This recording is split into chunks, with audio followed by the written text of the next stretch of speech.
Joining us now is Mark Regev, senior advisor to Israeli Prime Minister Benjamin Netanyahu. We appreciate your time. I want to start with the breaking news that we just learned from the IDF that senior Hamas commander who allegedly was directed and was behind the massacre at Kibbutz Erez had been killed. What more can you tell us about that? I can't go beyond the official statement, but I can tell you what our policy is.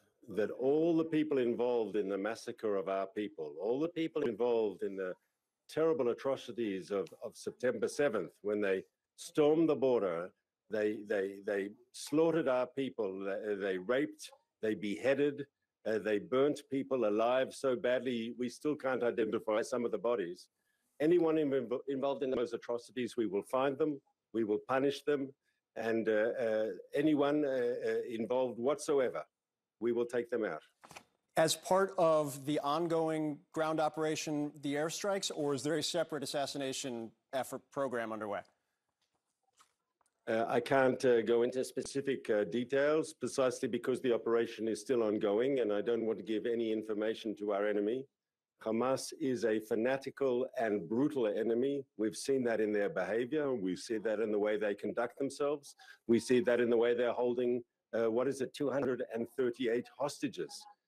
We will bring justice to Hamas, and that means taking out their leadership, their command, and the people responsible for the terrible atrocities we saw on October 7th. You note the hostages. There was a hostage that was recovered in a special operation by Israeli forces, I believe the first of its kind, at least that we are aware of. Does this indicate that your forces are getting better visibility into where the hostages may be right now? So obviously we're making a maximum effort to free hostages. There are two parallel tracks going on. On the one hand, of course, where we can locate a hostage, we will act to free them. That's our commitment to each and every one of the hostages. And of course, at the same time, we're beefing up the overall military pressure on Hamas, making them feel the pain. We believe pressure is the way to get our hostages out. They're not going to suddenly become Boy Scouts. They're not going to become a humanitarian organization. They are cynically have taken people hostages after abducting them. We believe the only way we're going to get our people out is to ratchet up that pressure together with diplomatic pressure on their allies in the Gulf. We think that's the key to getting people out. How would you assess Qatar's efforts as a mediator or as a partner in trying to negotiate the release of hostages the last several weeks?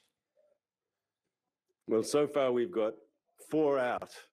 I mean, we rescued one of our own, but so far through that sort of framework, we've got 4 out of 238.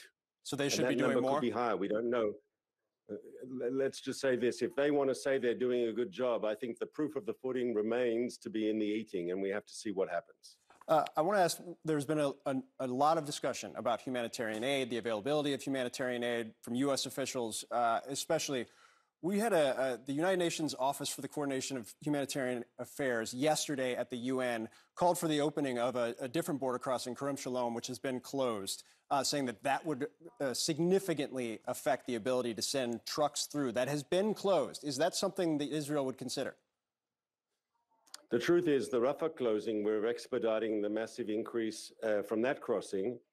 I think yesterday we had double the number of trucks we had. We're expecting that number to go up again and again.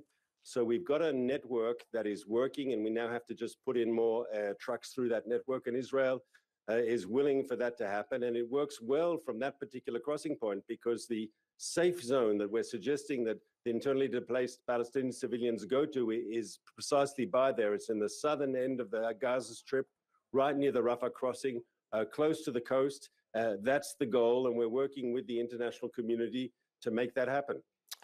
Just last one on the ground operation. There were estimates that there are about 10,000 troops perhaps in Gaza. Some estimates have been as much as double that. Can you give us a rough estimate of how many troops are actually on the ground in Gaza, and if this is kind of the full scale of the ground operation in terms of size and personnel? I'm sorry, but I'm not at liberty to go into that sort of detail, but I can tell you who else is in Gaza. I understand there are some 600 American passport holders who America has asked for them to leave, and we're willing to have it to happen, and I understand the Egyptians are too, but Hamas is holding them. How Not so? like the Can you Israeli explain that? hostages. Actually, They're not sir, being I'm held. sorry to interrupt. What is Hamas doing? This has been something we've heard constantly from U.S. officials. Hamas is the one that's holding it. What are they doing? Because those passport holders on the ground say they don't hear from Hamas. So what is happening?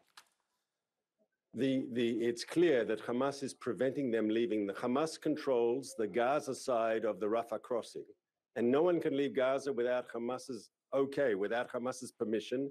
And they are denying permission to those American passport holders. They're denying permission to other dual nationals who we've okayed. We don't have any problem with them leaving, and Egypt has no problem receiving them. But Hamas wants to keep them as also as hostages. It's a dangerous game. They're not being held in dungeons like the Israelis are being held underground. Yes, they are free to walk around, but they can't leave Gaza, and that is because Hamas has made a decision that they can't. Mark Regev, senior advisor to Israeli Prime Minister Benjamin Netanyahu. Thank you, sir, for your time.